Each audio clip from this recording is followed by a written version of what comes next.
Bugün yaşadığın stres büyük ihtimalle tek bir olaydan değil, küçük küçük biriken şeylerden oluştu.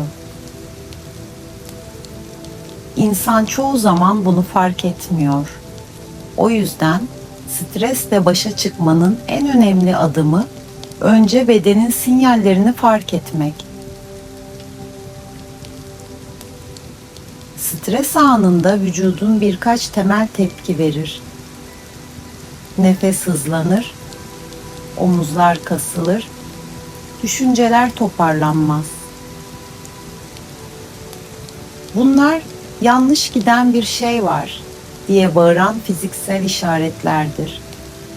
Ve ne yazık ki çoğu kişi bu sinyalleri görmezden gelir. Görmezden geldikçe stres büyür. Stresle baş etmenin birinci yolu kendine küçük molalar vermek. Bu saatler süren bir tatil olmak zorunda değil. Bazen 2 dakikalık bir nefes bile sistemi sıfırlar. İkinci önemli şey, zihnin söylediği her şeye inanmak zorunda olmadığını hatırlamak. Stres anında düşünceler abartır, küçük sorunları dev gibi gösterir. Bu tamamen normal. Bu senin suçun değil. Bu beynin tehlike var moduna geçmesi. Üçüncü strateji ise kendine yüklenmemek. Her şeyi mükemmel yapmaya çalışmak stresi artırır. Bazen şu an elimden gelen bu demek, gerilimi en hızlı çözen cümledir. Ve son olarak, stresle başa çıkmanın en etkili yollarından biri bedeni yavaşlatmaktır. Beden yavaşlayınca zihin de peşinden gelir.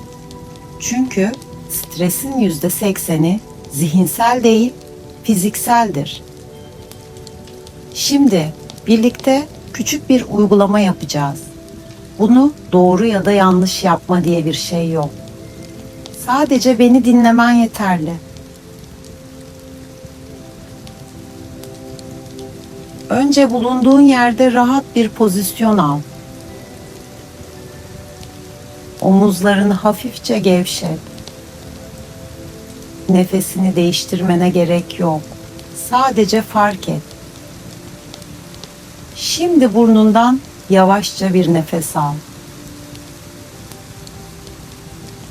Göğsünün hafifçe yükseldiğini hisset ve nefesini verirken günün ağırlığının çok küçük bir kısmının dışarı aktığını düşün.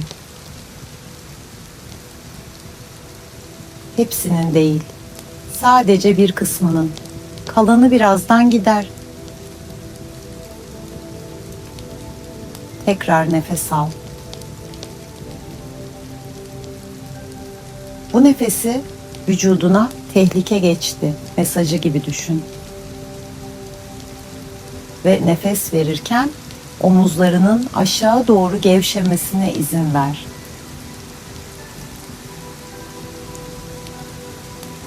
Bu birkaç saniyelik alan beynin stres modundan çıkması için yeterli.